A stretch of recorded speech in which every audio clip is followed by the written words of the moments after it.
Boa tarde. Vamos falar sobre o Opus Dei. O que é, a que se propõe? O Opus Dei é uma instituição da Igreja Católica. Se a Igreja tem 10 mandamentos, o Opus Dei segue os mesmos 10 mandamentos. Se a Igreja tem 7 sacramentos, o Opus Dei só pode falar dos mesmos 7 sacramentos. O Opus Dei não tem doutrina própria. A doutrina do Opus Dei é a doutrina da Igreja Católica. O que tem sim é um espírito próprio, que daí sim gera uma doutrina espiritual para buscar a santidade. Mas Opus Dei é ser cristão no meio do mundo, né? Como está essa foto inicial aí da nossa apresentação, né? Mas eu começo falando de uma iniciativa apostólica. Vocês estão vendo aí o Laguna. O Laguna é um centro de cuidados paliativos, né, que existe em Madrid. Infelizmente vocês sabem que na Europa está agraçando a eutanásia. Há países inclusive que os idosos já andam com um cartaz no peito dizendo: eu não quero eutanásia. Porque se levam para o hospital, às vezes a decisão sai ali do médico, de uma junta médica que às vezes não, né, tem muito pouco de sério naquilo lá, e leva o cara embora. Então é muito duro isso daí. E por que às vezes uma pessoa quer eutanásia? Porque ela se sente inútil, porque ela se sente um peso para a família. Bom, o decaimento do espírito cristão é muito sério. Então esse centro de cuidados paliativos, ele tem uma série de coisas assim espetaculares, que vai recolher as pessoas onde elas estão, pessoas com uma doença avançada, inclusive crianças, leva eles para esse centro de cuidados paliativos. Lá se faz atividades lúdicas, atividades recreativas, enfim, para que as pessoas se sintam acolhidas, se sintam valorizadas e não se sintam um peso. Vão visitar as famílias, né, nas suas casas, e é um trabalho cuja responsabilidade moral está a cargo da obra, né? O Opus Dei cuida de que lá haja um capelão que atenda as pessoas que necessitarem, tanto lá como nas suas casas. Enfim, é uma humanização da medicina, digamos assim, e mais, uma possibilidade das pessoas morrerem bem, morrerem com Deus, morrerem com os sacramentos, né? Então isso é uma iniciativa apostólica. Combina muito com o que o nosso padre sempre viu desde o início. Nosso padre, quando viu a obra, ele disse que foi buscar as energias espirituais de que precisava para esse projeto entre os doentes de Madrid, entre os pobres, entre as pessoas abandonadas. Então é muito mesmo do nosso padre cuidar dos enfermos, cuidar dos doentes, daquelas pessoas que estão abandonadas. Daí que cumpre uma função maravilhosa, né? Esse centro Laguna. Tudo começa, obviamente, com o nosso padre. Nasceu em 1902, faleceu em 1975, nasceu em Barbastro, na Espanha, e faleceu em Roma. Para entender o que é o Opus Dei, vamos falar um pouco do Opus Dei na igreja. Vocês estão vendo aí uma pintura, né, reprodução de uma pintura, com a vinda do Espírito Santo. Tranquilo, nós vamos andar rápido, não pensa que vai vir desde a fundação do cristianismo, mas é importante esse momento, porque se a gente lembra, Cristo disse aos apóstolos: ide pelo mundo inteiro, pregai o evangelho a toda criatura. Aquele que crer e for batizado será salvo. E os cristãos cumpriram muito bem a sua missão. Depois do dia de Pentecostes, saíram, né, para difundir o cristianismo. E em 3 séculos, né, vocês estão vendo aí um mapa do Império Romano, em 3 séculos, todo esse império que era pagão se tornou cristão. Graças à atuação do apostolado individual daqueles primeiros cristãos. Constantino se converte, com ele se converte todo o império. Mas já havia muitos cristãos em todos os estratos da sociedade. A gente podia pensar quais eram os caminhos para seguir a Cristo, quais foram os caminhos para seguir a Cristo ao longo dos séculos. Bom, do século I ao século III, o que se tinha eram os primeiros cristãos, que eram leigos como vocês e como eu, médicos, engenheiros, advogados. Sem dúvida alguma, havia lá os apóstolos, que eram bispos, havia os presbíteros, havia os diáconos, mas num número ínfimo. E depois, gente da sociedade, Santa Perpétua, Santa Felicidade, São Tarcísio, São Sebastião, foram os primeiros cristãos, boa parte deles martirizados, e eles é que difundiram e levaram o cristianismo a todos os cantos. Clérigos e leigos, né, como nós falamos. O problema é que no século III ou século VI vão surgir os religiosos. E a pergunta: por que surgem os religiosos? Bem, obviamente porque Deus quer. Mas é também um movimento de reação. Como eu comentei, quando Constantino se converte ao cristianismo, se converte todo o império. Mas há muita gente que se converte porque é moda. E há um rebaixamento do nível do cristianismo. São João Crisóstomo fica zangado quando alguns cristãos lhe comentam que para viver a castidade o negócio é se separar do mundo, né? Ele dizia, não, né, isso é que me dói, porque os primeiros cristãos não foram assim. Mas como há enfim, a gente poderia falar, avacalhou um pouco o modo de ver o cristianismo, porque se converte gente que não estava preparada, que não vivia bem, algumas pessoas, como uma reação, dizem, não, isso não é o verdadeiro cristianismo, e se afastam do mundo. Santo Antão, São Bento, vão viver no deserto, vão viver separados, vão viver o que se chama contemptus mundi, a detestação do mundo, saem do convívio social e dão o que a gente chama de um testemunho escatológico, de que as coisas aqui passam, que o importante é a vida eterna. E por isso mesmo vestem uma roupa super simples, vão fazer uma vida em comunidade, vão exigir que quem quiser viver nessa vida em comunidade vão ter que fazer votos, se comprometer diante de todos a viver a pobreza, a castidade, a obediência. E daí vão surgir os beneditinos, os carmelitas, né? Enfim, todos esses primeiros religiosos, né? Depois, já no século XI, vão surgir outros, né? Os dominicanos, os franciscanos, mais tarde os jesuítas. E o que acontece? Acontece que esses religiosos, sem dúvida alguma, foram muito santos e sustentaram a vida da igreja na Idade Média, ajudaram muitíssimo. Mas acabaram virando, digamos assim, o padrão. Para eu ser santo e para eu ser um bom católico, eu tenho que ser o religioso. Quem está no meio do mundo, olha, com muita dificuldade se salva e lamba os beiços, contente-se com isso. Quando não é verdade. Nos 3 primeiros séculos, os primeiros cristãos não eram religiosos, não eram pessoas que se afastaram do mundo, viveram no meio do mundo, né, em todas aquelas profissões que nós falamos, né? Por isso mesmo é que Deus vai suscitar o nosso Padre, enfim, essa missão, né, de recordar a todos a chamada universal à santidade. Porque Cristo falou no Evangelho, sede perfeitos como meu Pai Celestial é perfeito. Então, chamou todos à perfeição.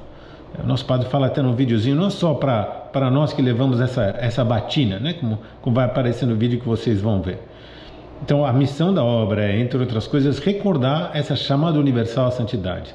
Tanto que o nosso padre dizia que se o Opus Dei pode se comparar a outra instituição dentro da igreja, se compara não a uma instituição, mas aos primeiros cristãos, que não se associavam propriamente, viviam bem o cristianismo.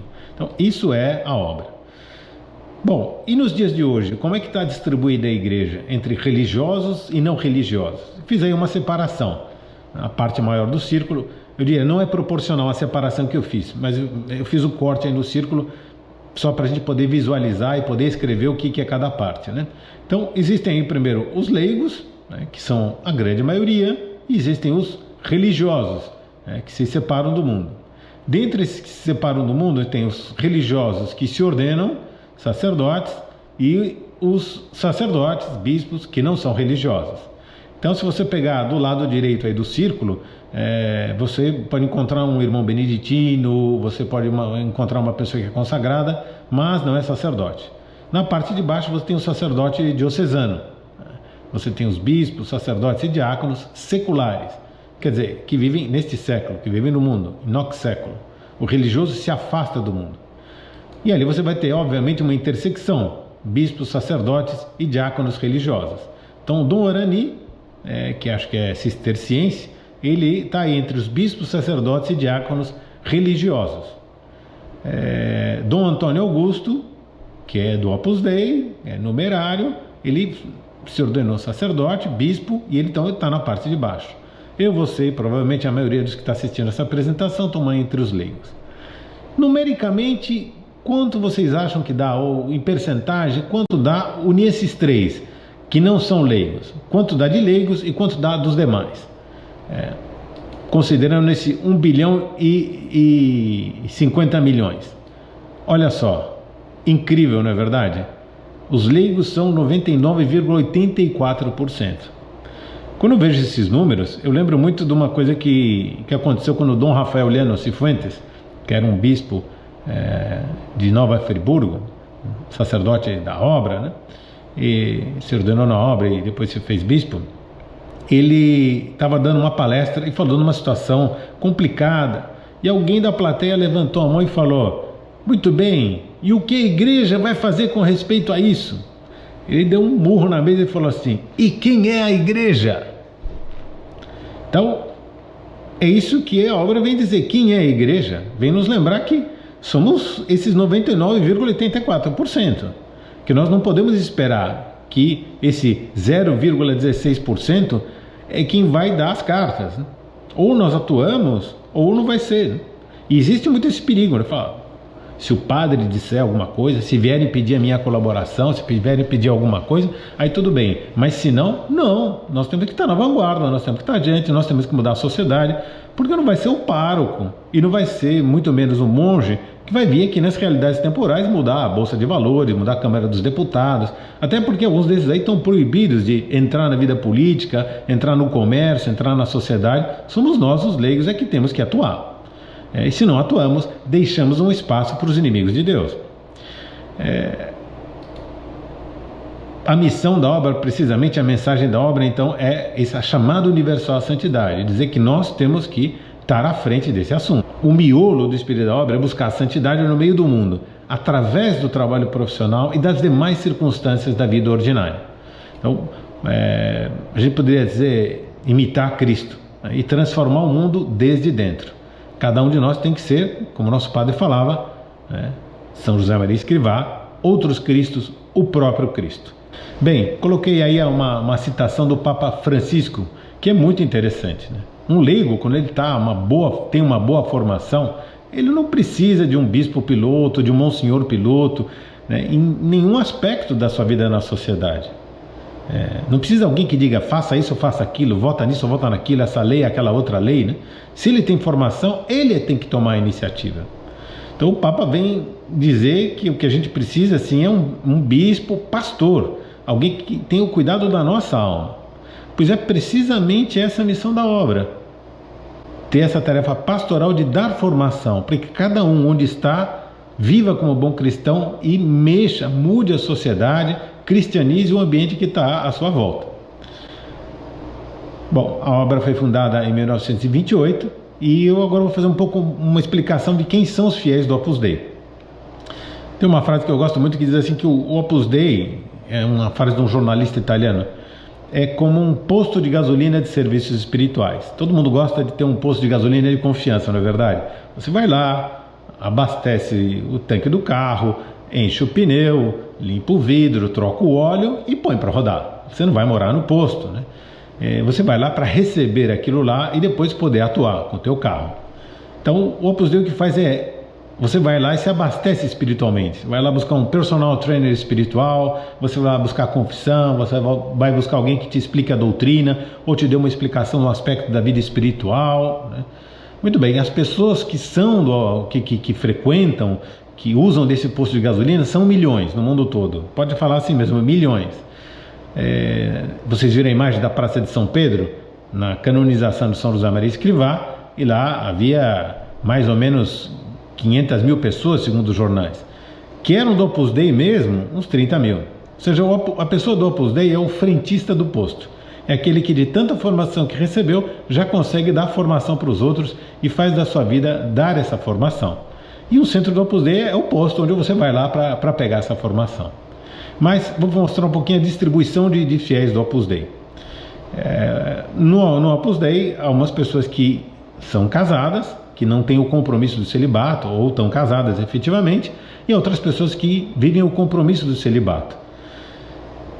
O nosso padre, ele falou, bom, onde eu vou buscar uma nomenclatura que não nos confunda com os religiosos? Porque se o religioso se afasta do mundo, nós estamos no polo oposto, não o contrário, no polo oposto, diametralmente oposto. Nós estamos mergulhados nas realidades temporais, mergulhados no meio do mundo. Ele foi buscar uma nomenclatura que não confundisse com os religiosos e buscou isso na universidade. Então, os professores que eram professores numerários eram aqueles professores que têm uma dedicação integral. Hoje a gente diz regime de dedicação integral, 40 horas e tal.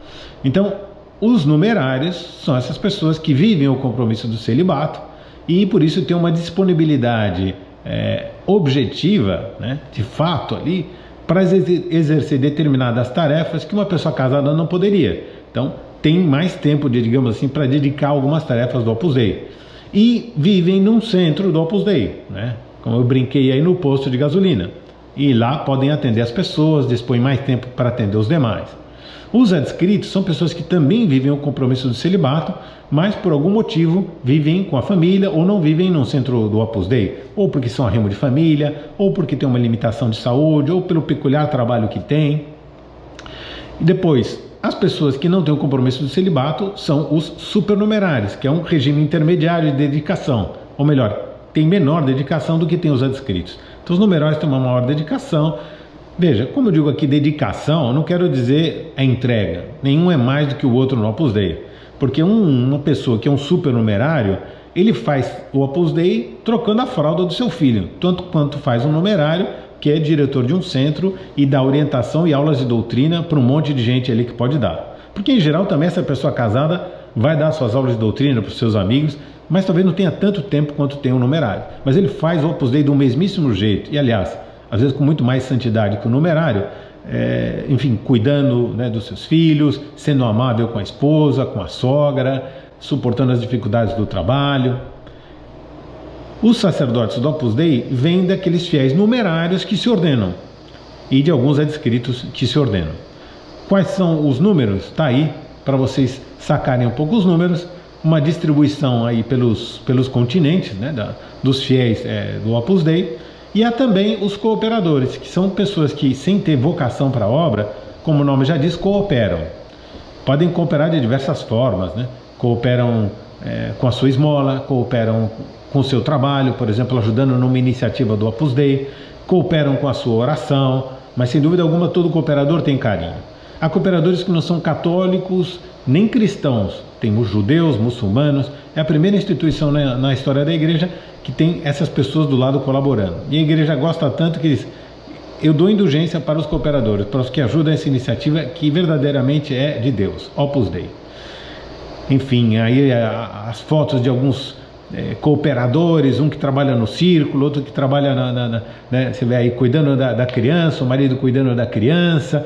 Enfim, se vocês entram no site do Opus Dei e vêm lá, tem um vídeo muito bom falando sobre os cooperadores. Lá um que é Sikh, que é indiano, que é de outra religião, e fala de como gosta do Opus Dei, como se sentiu acolhido no Opus Dei e como ele coopera com o Opus Dei. Bom, esses são fiéis do Opus Dei que estão com um processo nas costas, mas é um processo bom, é um processo de canonização. Ali, sendo cuidado por São José Maria na cama, está Isidoro Zorzano. Depois a Dora Porto, que era uma empregada doméstica. Depois aqui embaixo a Guadalupe Ortiz de Landázuri à esquerda. Depois bem-aventurado Álvaro, o Eduardo Ortiz de Landázuri e a Montse Graças em cima à direita, que era uma estudante catalã. A Guadalupe já foi beatificada. O irmão dela, o Eduardo Ortiz de Landázuri, que aparece, é um médico que está com o processo de canonização avançado. Enfim, algumas fotos aí da Guadalupe, né? A beatificação dela, que foi em Madrid há uns anos atrás, 2019. À esquerda em cima é o Tony Zweifel, que é um engenheiro suíço. Tem histórias muito divertidas. Como um bom suíço, era um cara super ordenado, tinha as coisas muito arrumadinhas, e um dia assaltaram o escritório dele. Ele colocou tudo em ordem, com muita paciência, e depois deixou um bilhete em cima da mesa: senhor ladrão, o dinheiro está na primeira gaveta, por favor deixe o resto em ordem. Mas era um suíço. Na diagonal nós temos o Marcelo Câmara, que é um promotor de justiça de Florianópolis, e ele está sendo beatificado. A diocese abriu o processo dele. À esquerda um casal, enfim, tem várias pessoas do Opus Dei. Aí um quadro mostrando a expansão do Opus Dei. Começou em 1945, obviamente começou em 1928 na Espanha. O primeiro país para o qual se expandiu foi Portugal. E foi digamos assim, por intermédio da irmã Lúcia, uma das 3 videntes de Fátima. São José Maria era muito amigo do bispo de Tui, uma cidade da Espanha, onde, digamos assim, a irmã Lúcia estava refugiada, porque ela queria fugir do glamour. Puxa, uma das videntes, todo mundo quer entrevistar toda hora, e ela tinha uma vocação de religiosa. Então ela se afastou do mundo e perdeu o contato. Mas o bispo sabia que ela estava lá e perguntou para São José Maria se queria conhecê-la. E o nosso padre falou que sim. E foi até ela e conversaram, uma conversa muito bonita, não dá tempo de falar aqui. Mas ela falou: vocês têm que ir para Portugal. E aí São José Maria Escrivá falou: olha, eu não tenho nenhum visto, não tenho como entrar. Naquela época a relação diplomática era um pouco mais fria do que é agora. E agora não é fria, mas enfim, lá a coisa era um pouquinho mais complicada. O fato é que ela ligou para lá e conseguiu que, através do cardeal Cerejeira, dessem autorização para o nosso padre Dom Álvaro passarem para Portugal para conversar com o cardeal Cerejeira e começar o trabalho do Opus Dei em Portugal. Então você vê que uma das videntes de Fátima percebeu na hora que a obra era realmente de Deus, né? Tá aí, o último país que começou é o Sri Lanka, né? Enfim, tá ali onde estamos nós, ali no Brasil. O Brasil começou em 1957 em Marília. Aqui também rende toda uma história, porque começou em Marília, a história da obra no Brasil. Os cariocas, estamos ali em 1975 aqui no Rio de Janeiro, que foi a, digamos, primeira expansão depois aí de São Paulo. E o último foi Fortaleza. E graças a Deus há muitos cantos do Brasil onde estão pedindo para o Opus Dei se expandir, para abrir um posto lá. Mas faltam braços, faltam numerários e faltam sacerdotes para a gente poder crescer na velocidade que a gente gostaria. Enfim, se nós vamos falar de iniciativas como aquela do Laguna, é falar um pouquinho, no fundo, da repercussão social dos católicos. Sim, porque quando uma pessoa se aproxima de Deus, se aproxima de Cristo, começa a ter vida interior, ela não fica indiferente às necessidades alheias, às pessoas que estão à sua volta, ao pobre, ao miserável, a tantas coisas da sociedade que precisam ser mudadas. A gente tem vontade de impregnar de sentido cristão todas as realidades. E a gente pode saber que a igreja fez e faz muito pela sociedade, muito mais do que as pessoas às vezes imaginam ou falam, né? A igreja é a maior ONG do mundo, a maior instituição de caridade. Vou passar aqui alguns números, né? Olha a quantidade de instituições, né? Estudantis, assistenciais. Para ter uma ideia, quero ver quem cuida de leprosários. Quantos leprosários estão na mão de outras pessoas que não católicos? Quantas freirinhas cuidam desses tipos de doentes, de pessoas nessas condições? 1/4 dos aidéticos do mundo é cuidada por gente da igreja. E, no entanto, senhores, isso aqui é importante, né? O objetivo é levar as pessoas para o céu. O objetivo da igreja não é ficar fazendo obras de caridade. E isso é importante, porque num estado laicista, querem que a igreja só fique cuidando disso e não fale de Deus. Mas não é a finalidade da igreja. Aliás, as pessoas só vão cuidar do próximo se cuidam em primeiro lugar de Deus. Só se a gente vive o primeiro mandamento é que a gente vai viver o segundo mandamento. Amar a Deus sobre todas as coisas e o próximo como nós mesmos. Se é só para cuidar do próximo, o mais provável é que o motivo para isso seja um motivo de filantropia, que é louvável em certo aspecto, mas muito limitado, e acaba quando a coisa fica difícil. Bom, portanto, se a finalidade da igreja não é ficar fazendo obras de caridade, também o Opus Dei, a finalidade não é ficar fazendo essas obras externas de caridade, universidades, hospitais, né? É formar as pessoas para que se aproximem de Cristo. Lembra? Pode se assemelhar aos primeiros cristãos, que foram santos, onde eles estavam. Para isso, a obra da formação. Para a gente poder... O maior inimigo de Deus é a ignorância. Então nós temos que tirar as pessoas da ignorância, talvez como nós mesmos um dia estávamos nela e saímos, não é verdade? Então, sair da ignorância. Para isso, a obra o que faz é dar formação. Já falei que era como um posto de gasolina de serviços espirituais. Então a gente dá formação doutrinal religiosa. Um curso de doutrina católica, aprofundar no dogma, indicar livros, bibliografias, formação espiritual. Quando você vai ao recolhimento, o sacerdote vai falar especificamente de Cristo, imitar a Cristo. O recolhimento é um mergulhar em Deus. O retiro, então, nem se fala, a gente se isola para estar com Deus. Deus e eu, como dizia Ronald Knox, né? O retiro é isso, você e Deus, você está com Deus e resolver a tua vida, né? Perceber que você é filho de Deus. A formação do apostolado, porque se todo cristão tem que fazer apostolado, as pessoas do Opus Dei fazem de uma maneira concreta. A gente não sai por aí com um megafone dizendo convertei-vos. Não tenho nada contra quem faz isso, mas no Opus Dei a gente faz através da amizade. Então é preciso, diria até, aprender um pouquinho a ser amigo e depois aprender como dessa amizade levar essa amizade até as suas últimas consequências, que é falar de Deus. Não é verdade? Seria estranho que você falasse de tantas coisas que você gosta para os teus amigos, mas não falasse do que te é mais importante, que é Deus na tua alma, a importância que tem Deus na tua alma. Depois, formação humana, porque há muitos por aí que se dizem cristãos e depois são desleais, não trabalham bem, são fofoqueiros, mentirosos. Fala, bom, mas não está vivendo nem o básico, que é ser um bom homem, como vai ser um bom cristão? Alguns dá até vergonha, dá vontade de dizer, por favor, seja menos católico, senão você queima o nosso filme. Então a obra também nos ajuda a ser melhores homens. E isso vai até o fim da vida, hein? Não é uma coisa escalonada. A gente recebe esses 5 aspectos da formação em diferentes meios de formação. E a formação profissional, que não é que a gente vai estudar num centro do Opus Dei, numa faculdade do Opus Dei. O Opus Dei vai nos ajudar a entender como encontrar Deus no trabalho, como santificar esse trabalho, como se santificar nesse trabalho e como fazer com que esse trabalho seja uma ocasião de serviço aos demais, uma ocasião de apostolado. E onde as pessoas do Opus Dei recebem essa formação? Nos centros, mas fundamentalmente recebem e dão essa formação delivery, né? Eu diria assim. Por quê? Porque é amigo com amigo. Por isso essa frase é tão interessante que o Opus Dei não faz pão, faz fermento. O objetivo do Opus Dei não é construir asilos, escolas, universidades, escolas de negócios, fazer ateliê de costura, fazer não sei qual. Não, isso é fazer pão. O Opus Dei faz fermento. E o fermento, quando é que está na sociedade? Está espalhado. Então nós temos que ser esse carvão, né? Agora, quando a gente aquece esse carvão, não tem dúvida de que você vai esquentar o ambiente cristão à sua volta. Por isso eu queria dar exemplos de efeitos colaterais da luta pela santidade de uma pessoa do Opus Dei e de seus amigos. O Opus Dei, nesses lugares, o que o Opus Dei faz? O Opus Dei se encarrega da casa de retiro. O Opus Dei se responsabiliza pela formação católica que se dá nesse retiro, pelos meios de formação espiritual, doutrinal que se dá nesse lugar. Está aí uma foto da casa de retiros da Austrália, Kent Rust, que tem a particularidade que quando houve a JMJ, Bento XVI ficou hospedado lá. Está aí a casa de retiros da Aroeira, na Bélgica, essa é na França. Esse daí é o centro de formação espiritual das pessoas que vão se ordenar, que fica lá em Roma, que se chama Cava Bianca.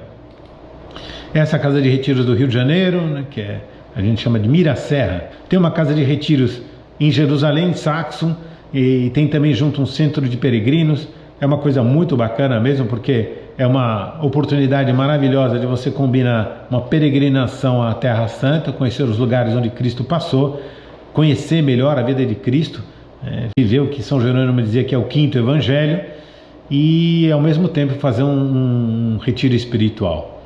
Tem aí painéis multimídia, você vai tocando e vai vendo o que vai aparecendo em cada painel, que te mostra o Calvário como é e como era no tempo de Cristo.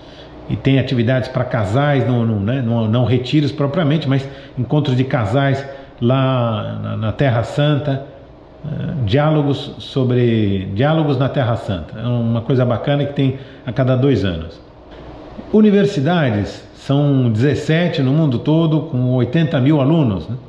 Então estão aí algumas universidades, tem aqui na América do Sul, tem na Europa, está ali a Universidade de Navarra, você tem a Universidade Pontifícia, Universidade da Santa Cruz, você tem no Peru, tem na Colômbia. Hospitais, 8 hospitais com mais de 1.200 médicos trabalhando, 1.700 enfermeiros, 350 mil pacientes atendidos. Esse hospital aí em cima é no Chile, como vocês estão vendo, à esquerda em Roma, depois você tem no Congo, está aí a Clínica Universitária de Navarra, que é o melhor hospital privado da Espanha, de altíssima qualidade. Escolas de negócios, então nós temos aí Lagos Business School na Nigéria, né? No lado superior aí à esquerda, depois à direita o IPAD no México, depois o IAE na Argentina. Temos a grande escola de negócios, que é onde surgiu tudo, que é o IESE Business School, que em 6 anos consecutivos foi a melhor escola de negócios do mundo no ramo de educação executiva, segundo o Financial Times. Seja como for, está ali sempre entre as primeiras, né? E tem 5 campos. Você tem aí Barcelona, Munique, Nova York, São Paulo e Madrid. Colégios, 249 colégios com mais de 125 mil alunos. Escolas técnicas, então você tem várias aí pela América do Sul, você tem também na Itália, né? Tá aí o Centro Elis, eles querem, é o acróstico de Educazione, Lavoro, Istruzione e Sport. João 23 deu pro Opus Dei um terreno e pediu para que as pessoas do Opus Dei fizessem uma escola técnica num bairro de periferia, que era um bairro bem esquerdista, né? Bem comunista, em Roma. E São José Maria topou esse desafio, fez, João 23 morreu, e quem foi inaugurar foi Paulo VI, que aparece aí nas fotografias. E é um centro de referência tecnológico.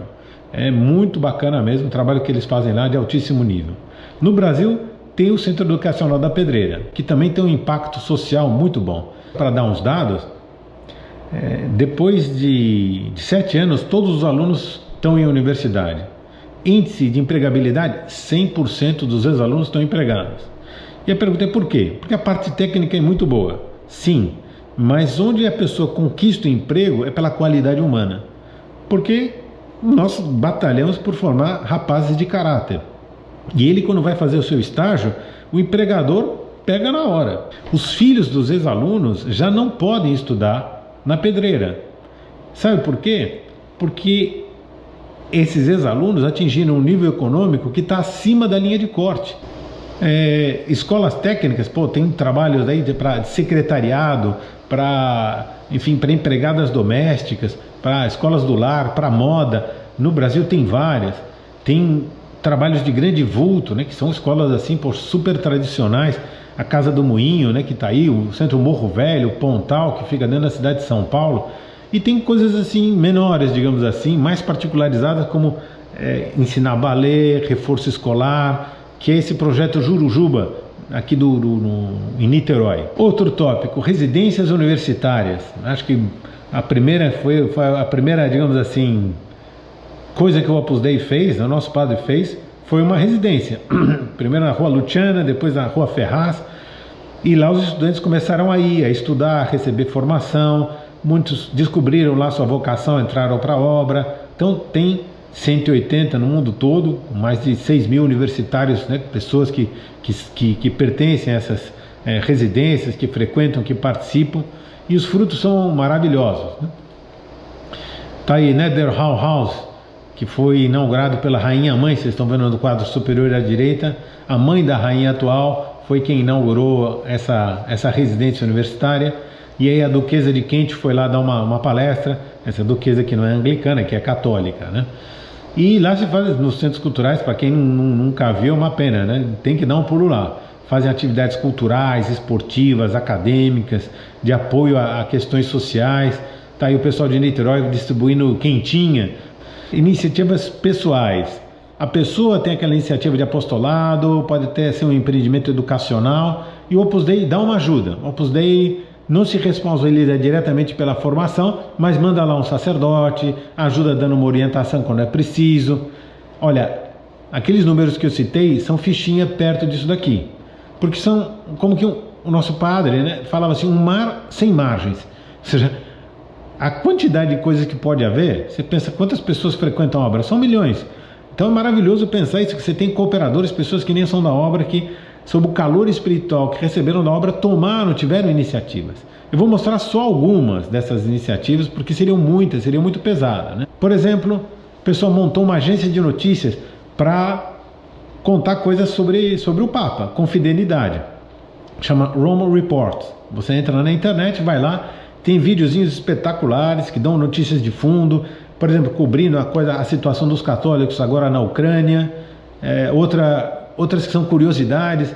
Quanto ganha um bispo? Quanto ganha um cardeal? Quanto é que ganha o Papa? Né? Coisas curiosas, coisas bacanas que te fazem viver o dia a dia do Papa, entender algumas coisas de notícia e fazer chegar ao mundo todo coisas bonitas, né? Coisas bonitas da vida do Papa e da Igreja, né?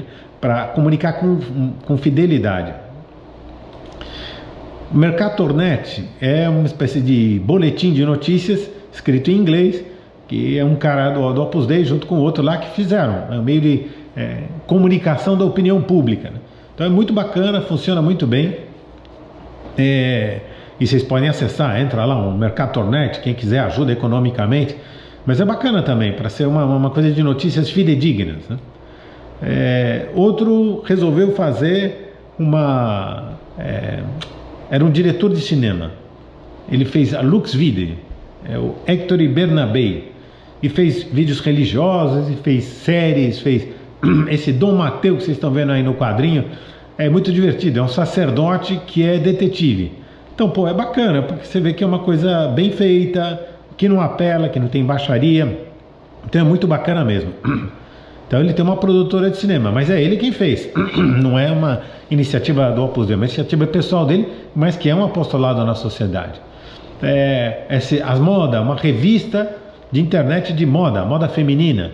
Então, muito legal, você pode ter uma moda de acordo com o espírito cristão, ou uma moda que avacalha, que trata a mulher como objeto. Então, que bom que tenha gente que se meta nesse campo, não é verdade? Essa fundação, né, Beatriz Lodonho, então uma mulher que montou sua fundação e constrói casas para pessoas carentes, constrói colégios. Então aí o antes e o depois da casa da pessoa. E olha, é grande essa fundação, faz muita coisa, né? Basta dar uma voltinha lá na internet que você vai ver, é uma iniciativa dela, de uma pessoa da obra. Esse outro é um cara que surgiu na Bélgica. Ele pegou uma ONG dessas que não estava profissionalizada, fazia coisas muito boas, mas não estava crescendo, e como a gente diz, né, no mercado, escalou. E ele juntou mais de 100 milhões de dólares e fez montes de coisas, né? São 200 entidades que ele patrocina, né? Então aí coisas na África, né? Tá vendo? Na América do Sul, Colômbia, Venezuela, Equador, Haiti, El Salvador, na América Central, né?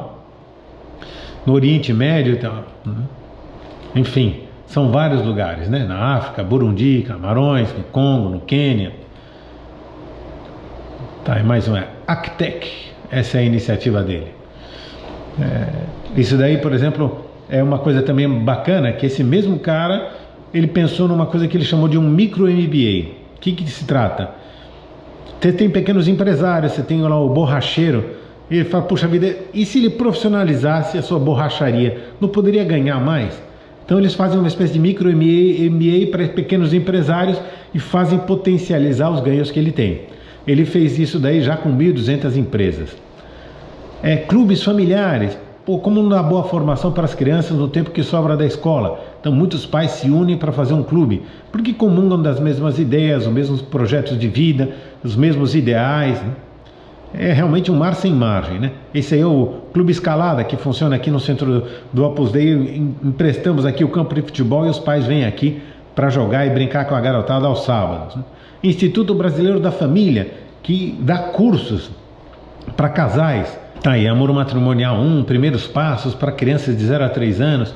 Projeto pessoal, para o cara que fala, poxa, eu gostaria de encontrar uma namorada. Amor matrimonial, para as dificuldades do casamento, para recém-casados, ou para pessoas já com 5 anos de casado. São cursos muito bons mesmo e têm dado uns frutos maravilhosos. Portal da Família, é um cooperador que montou um portal com coisas relacionadas à família, com brincadeiras para dia de chuva, brincadeiras para crianças, coisas para os avós, coisas para mãe, coisa para pai. Bom, a quantidade são milhares e milhares de pessoas que acessam, um site super visitado, vale a pena dar uma visitadinha que é bem bacana, né? Bom, a gente poderia não parar por aqui, né? Clubes de leitura, teatro infantil, programa de formação, fórum da família, biblioteca circulante, não sairíamos daqui, né? Termino, né, com esse comentário, né? Como contabilizar o que verdadeiramente importa. São José Maria Escrivá encontrou um alto personagem da Cúria Romana que começou a perguntar para ele quantas universidades o Opus Dei tinha, quantas escolas, quantos não sei o quê. E São José Maria Escrivá, com todo o carinho do mundo, começou a falar da importância da confissão, das conversões, da melhora pessoal, da vida interior, da felicidade das pessoas que mudam de vida, das pessoas que se reconciliam, das famílias que estavam desunidas e voltam a se unir. E falou para ele, Eminência, como contabilizar isso, que é o que importa. Então, de tudo que nós falamos, dá uma ideia de que o mais importante sempre para nós é a formação que a obra nos dá para que nós sejamos santos e irradiemos o cristianismo onde nós estamos, o fermento na massa. Um efeito colateral são essas iniciativas apostólicas, que fazem muito bem. Já quando vocês quiserem empreender uma vez, a obra vai ajudar, né? Enfim, não com dinheiro, porque a obra não tem dinheiro, mas colocando pessoas que queiram projetar aquilo. Tem um amigo agora que quer fazer uma escola para crianças carentes, juntei com outro cara, outro cooperador que também quer fazer isso, então os dois vão tocar iniciativas, enfim, a obra só vai botar lenha na fogueira das boas ideias que você tem. Mais informações sobre a obra, deixa aí o site do Opus Dei, opusdei.org, em que vocês têm uma infinidade de material, e deixa também aí o canal do YouTube, que tem muitos vídeos de São José Maria Escrivá, né? Muito bem, é isso.